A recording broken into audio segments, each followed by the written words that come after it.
महाराष्ट्रातील प्रत्येक बहिणीसाठी आनंदाची बातमी आली आहे। जर तुम्ही मुख्यमंत्री माझी लाडकी बहीण योजनेचा अर्ज भरला असेल तर तुमच्या खात्यामध्ये 4,500 रुपयाची रक्कम जमा होणार आहे।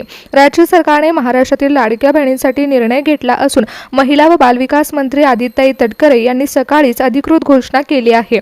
मंत्रालयातून थेट डायरेक्ट बेनिफिट ट्रान्सफरचं बटन दाबलं जाणार असून रक्षाबंधनाच्या दिवशी सकाळी 10 वाजल्यापासून लाडक्या बहिणींच्या खात्यामध्ये 4,500 रुपयाची रक्कम वितरित होण्यास सुरुवात होईल। बहिणींनो, जेव्हा लाडकी बहीण योजना 2024 साली सुरू झाली होती तेव्हा 21 ते 65 वर्ष वयोगट आणि ठराविक उत्पन्नाची अट होती, परंतु रक्षाबंधनाला महाराष्ट्रातील महिलांच्या खात्यामध्ये 4,500 रुपयाचा लाभ बहिणींना मिळावा यासाठी एकनाथ शिंदे साहेब आणि देवेंद्र फडणवीस साहेब यांनी मंत्रालयातून लाडकी बहीण योजनेच्या 4,500 रुपयाच्या परिपत्रकावरती स्वाक्षरी केली आहे। सरकारने तब्बल 36,000 कोटी रुपयांपेक्षा अधिक निधी या योजनेसाठी मंजूर केला आहे। महिला व बालविकास मंत्री आदित्यताई तटकरे यांनी स्पष्ट केलं आहे की केंद्र सरकार आणि राज्य सरकारच्या संयुक्त सहकार्याने महाराष्ट्रातील प्रत्येक महिला सक्षम व्हावी म्हणून नरेंद्र मोदी साहेबांनी देखील वाढीव हप्ता यासाठी मंजूर केला आणि जेव्हा सकाळी रक्षाबंधना दिवशी डीबीटीचं बटन दाबलं जाईल तेव्हा लाखो महिलांच्या बँक खात्यामध्ये पैसे जमा व्हायला सुरुवात होणार आहे। सरकार यावेळी डिजिटल फिल्टर आणि ऑनलाईन व्हॅलिडेशन सिस्टीमचा वापर करत आहे। म्हणजेच नेमकं काय हे देखील आपण समजून घेऊयात। लाडक्या बहिणींनो, जर तुम्हाला सुद्धा मुख्यमंत्री माझी लाडकी बहीण योजनेच्या 4,500 रुपयाच्या हप्त्याचा लाभ मिळवायचा असेल तर राज्य सरकारने तुमच्यासाठी अत्यंत महत्त्वाची संधी उपलब्ध करून दिली आहे। महिला व बालविकास मंत्री आदित्यताई तटकरे यांनी स्पष्ट आदेश दिले आहेत की ज्या लाडक्या बहिणींचे पैसे तांत्रिक अडचणीमुळे येणं बंद झालं होतं किंवा ज्यांना अजून लाभ मिळालेला नाही अशा सर्व महिलांना 4,500 रुपयाच्या वाढीव हप्त्याचा लाभ मिळू शकतो। परंतु त्यासाठी सरकारने 2 महत्त्वाची कामे पूर्ण करायला सांगितली आहेत आणि हे काम तुम्ही अगदी तुमच्या मोबाईलवरती घर बसल्या करू शकता आणि 2 मिनिटांमध्ये करू शकता। लाडक्या बहिणींनो, सरकारी योजनेसाठी आता तब्बल 36,000 कोटी रुपयांपेक्षा अधिक निधी मंजूर झाला आणि यामध्ये निधी तुमच्या खात्यामध्ये जमा होत असताना 70% निधी राष्ट्रीयकृत सरकारी बँकांमध्ये आणि 30% निधी खासगी बँकांमध्ये वर्ग करण्यात आला आहे। यामध्ये महाराष्ट्रातील तब्बल 80% अधिक पात्र महिलांच्या खात्यामध्ये निधी पोहोचवला जाणार आहे। ज्या महिलांच्या नावापुढे अप्रूव्ड दाखवत आहे अशा महिलांना लाभ मिळेल आणि ज्या महिलांच्या नावापुढे पेंडिंग असेल अशा महिलांच्या खात्यामध्ये पैसे जमा व्हायला उशीर लागेल। त्यामुळे लाडक्या बहिणींनो, जर तुम्ही 21 ते 65 या वयोगटातील असाल तर तुमच्यासाठी एक सुवर्ण संधी उपलब्ध झाली आहे। रक्षाबंधनाला तुम्ही थेट तुमच्या लाडक्या भावाकडून 4,500 रुपये मिळवू शकता।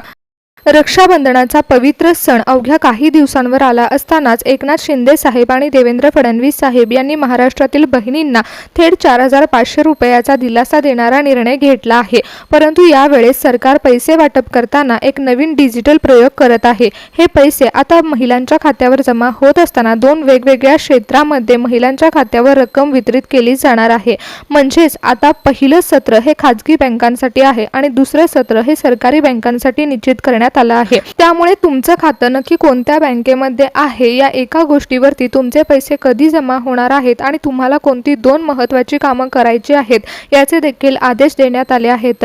मंत्रालयातून मिळालेल्या माहितीनुसार पहिल्या सत्रामध्ये 30% निधी हा खाजगी बँकांमध्ये आणि दुसऱ्या सत्रामध्ये 70% निधी सरकारी बँकांमध्ये पाठवण्यात येणार आहे। महिला व बालविकास मंत्र्यांनी स्पष्ट सांगितलं आहे की ज्या बहिणींच्या खात्यामध्ये 4,500 रुपये बहिणींना हवे असतील त्यांनी परिपत्रकामध्ये जाहीर केलेले नियम जाणून घ्या आणि लाडक्या बहिणींनो, परिपत्रकामध्ये खासगी बँकेमध्ये खातं असणाऱ्या महिलांसाठी वेगळे नियम आहेत आणि सरकारी बँकेमध्ये खातं असणाऱ्या महिलांसाठी वेगळे नियम लागू झाले आहेत। त्यामुळे जर तुम्ही 2024 मध्ये लाडकी बहीण योजनेचा अर्ज भरला असेल आणि तुमचं वय 21 ते 65 वर्ष दरम्यान असेल तर रक्षाबंधनाच्या मुहूर्तावरती थेट 4,500 रुपयाचा हप्ता मिळवण्यासाठी तुम्हाला तुमच्या बँकेच्या प्रकारानुसार अत्यंत महत्त्वाचं काम करणं बंधनकारक आहे। मंत्रालयातून जारी केलेल्या माहितीनुसार जर तुम्ही सरकारी बँकेच्या नियमानुसार पहिलं काम केलं तर सरकारी बँकेच्या सत्रामध्ये तुमचे पैसे खात्यामध्ये जमा केले जातील, तर दुसरीकडे खासगी बँकेमध्ये खातं असणाऱ्या महिलांनी दुसरं काम केलं तर त्यांच्या खात्यामध्ये 4,500 रुपयाचा हप्ता पाठवला जाईल। सरकारने स्पष्ट केलं आहे की 2 नियमामुळे महाराष्ट्रातील तब्बल 80% महिलांना लाभ मिळणार आहे। लाडक्या बहिणींनो, केवळ महाराष्ट्र सरकारच नव्हे तर पंतप्रधान नरेंद्र मोदी साहेबांनी महिला सक्षमीकरण आणि लखपती दीदी धोरणे याचा भाग म्हणून केंद्र सरकारने सुद्धा या कल्याणकारी योजनेला मोठं बळ दिलं आहे. मध्य प्रदेश आणि राजस्थान सारख्या इतर राज्यांमध्ये महिलांसाठी सुरू असलेल्या योजनांच्या धर्तीवरती महाराष्ट्रामध्ये देखील केंद्र आणि राज्य सरकार संयुक्त पारदर्शक नियोजन लागू करत आहे. यानुसार महिलांच्या खात्यामध्ये 3 महिन्याचा निधी थेट वर्ग केला जाईल. जर केंद्र सरकार आणि राज्य सरकार एकत्र येऊन लाखो महिलांना 4,500 रुपयाचा लाभ देत आहे, तर यामागे सरकारचं नवीन पारदर्शक सिस्टीम देखील ॲक्टिव्ह झाली आहे. जर तुमच्या मोबाईलवरून 2 कामं तुम्ही पूर्ण केली नाही तर केंद्र व राज्य सरकारच्या योजनेचा निधी तुमच्या खात्यामध्ये जमा होणार नाही. लाडक्या बहिणींनो, तुमच्या अर्जापुढे पेंडिंग असा सिग्नल दिला जाईल. त्यामुळे तुम्हाला तुमचा अर्ज अप्रूव्ह करायचा असेल आणि तुम्ही 2024 मध्ये लाडकी बहीण योजनेचा अर्ज भरला असेल तर पुढची 4 मिनिटं लक्षपूर्वक ऐका, कारण या 4 मिनिटांमध्ये मी तुम्हाला 2 महत्त्वाची कामं कोणती करायची आहेत हे सांगणार आहे. बहिणींनो, सरकारी परिपत्रकामध्ये स्पष्ट केलं आहे की ज्या लाडक्या बहिणींकडे पिवळं व केसरी रेशन कार्ड आहे आणि ज्यांना 4,500 रुपयाच्या वाढीव हप्त्याचा थेट लाभ मिळणार आहे त्यांच्यासाठी फायद्याची बाब आहे. लाडक्या बहिणींनो, आता सरकारने 2 वेगवेगळी सत्र देखील निश्चित केली आहेत. मंत्रालयातून मिळालेल्या माहितीनुसार रक्षाबंधनाच्या दिवशी पहिल्या सत्रामध्ये फक्त आणि फक्त सरकारी बँकांचे सर्व्हर ॲक्टिव्ह केले जाणार आहेत. सकाळी 10 वाजता महिलांच्या खात्यामध्ये पैसे जमा होण्यास सुरुवात होईल, तर दुसरीकडे खासगी बँकांमध्ये खातं असणाऱ्या महिलांसाठी दुसऱ्या सत्रामध्ये म्हणजे संध्याकाळच्या वेळेस 4,500 रुपयाचा निधी सोडण्याचं नियोजन सरकारने आखले. आणि या संपूर्ण प्रक्रियेमध्ये तुमचं खातं सरकारी बँकेमध्ये असो किंवा खासगी बँकेमध्ये असो, जर तुमच्याकडे आधार कार्ड सोबतच रेशन कार्ड असेल तर मंत्रालयाच्या सर्व्हरवरून तुमच्या खात्यामध्ये हप्ता वितरित करत असताना ग्रीन सिग्नल दिला जाईल. लाडक्या बहिणींनो, 4,500 रुपयाच्या हप्त्यासाठी रक्षाबंधनाचा दिवस ठरवण्यात आला असला तरी देखील यामध्ये 80% महिलांना पात्र ठरवण्यात आले. यामध्ये 70% निधी हा सरकारी बँकांमध्ये आणि 30% निधी हा खासगी बँकांमध्ये विभागला गेलाय. सरकारी बँकांसाठी असलेल्या 70% निधीपैकी सर्वात मोठा वाटा हा SBI बँकेला देण्यात आला. रक्षाबंधना दिवशी SBI मध्ये खातं असलेल्या बहिणींना 2 विशेष निकषानुसार 4,500 रुपयाचा लाभ मिळणार आहे. महाराष्ट्रातील कानाकोपऱ्यामध्ये पसरलेल्या महाराष्ट्र बँकाचे सर्व्हर हे सकाळीच ॲक्टिव्ह करण्यात येणार आहेत आणि 4,500 रुपयाची रक्कम वेगाने जमा केली जाणार आहे. सेंट्रल बँक ऑफ इंडियाद्वारे पात्र बहिणींच्या खात्यामध्ये 4,500 रुपये सोडले जाणार आहेत. त्यामुळे ज्या महिलांचे अर्ज फेर तपासणीमध्ये गेले होते आणि ज्या महिलांच्या नावापुढे ग्रीन सिग्नल देण्यात आला होता, अशा महिलांना रक्षाबंधनाच्या दिवशी 4,500 रुपयाचा लाभ मिळणार आहे. मंत्रालयातून मुख्य डीबीटीचं बटन दाबताच पंजाब नॅशनल बँकेच्या सर्व्हरवरून 4,500 रुपये वितरित केले जातील. बँक ऑफ बडोदाच्या माध्यमातून आधुनिक डिजिटल सुविधा असणाऱ्या सरकारी बँकेमार्फत पहिल्या सत्राचा निधी वितरित केला जाईल. जर तुमचं खातं बँक ऑफ बडोदामध्ये असेल आणि तुमचं रेशन कार्ड व्हॅलिडेट असेल तर रक्षाबंधनाच्या पहिल्या हप्त्याचा लाभ तुम्हाला सर्वात आधी मिळणार आहे. 4,500 रुपये डायरेक्ट बेनिफिट ट्रान्सफरच्या माध्यमातून खात्यात जमा होतील. खासगी बँकांसाठी ठरवलेला 30% निधी हा दुसऱ्या सत्रामध्ये HDFC बँकेमध्ये जमा होईल.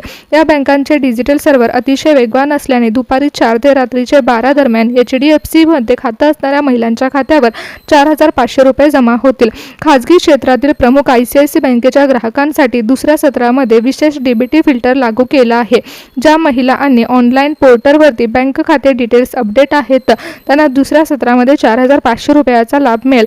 दुसऱ्या सत्रामध्ये सायंकाळी 5 वाजल्यानंतर ॲक्सिस बँकेच्या सर्व्हरवरून सरकारी नियमानुसार महिलांची KYC पूर्ण असलेल्या महिलांना 30% निधीचा लाभ मिळेल. त्यानंतर कोटक महिंद्रा बँकेमध्ये रात्री 12 वाजेपर्यंत 4,500 रुपयाची रक्कम जमा करण्याचं नियोजन बांधलं जाईल. पारदर्शक डिजिटल ट्रान्झॅक्शनसाठी ओळखल्या जाणाऱ्या IDFC बँकेमध्ये दुसऱ्या सत्रामध्ये निधी वर्ग केला जाणार आहे. तुमचं खातं या बँकांमध्ये असल्यास संध्याकाळच्या सत्रात तुमच्या खात्यावर रक्षाबंधनाचा लाभ वितरित होणार आहे. लाडक्या बहिणींनो, या बँकांमध्ये निधीचं वितरण होणार आहे, परंतु एक गोष्ट लक्षात ठेवा की जे परिपत्रक जाहीर झाले त्यामध्ये 2 नियमानुसार पैसे मिळणार आहेत. त्यामुळे सर्वात पहिलं काम तुम्हाला करायचं आहे ते म्हणजे तुमचं बँक खातं डीबीटी सक्रिय आहे का हे पहा. नाहीतर सरकारने डीबीटीचं बटन दाबलं तर देखील तुमच्या खात्यामध्ये पैसे जमा होणार नाहीत. आणि दुसरी गोष्ट म्हणजे तुमच्या रेशन कार्डची KYC पूर्ण आहे का बघा, कारण तुमच्या रेशन कार्डवरून देखील पात्रता ठरवण्यात येणार आहे.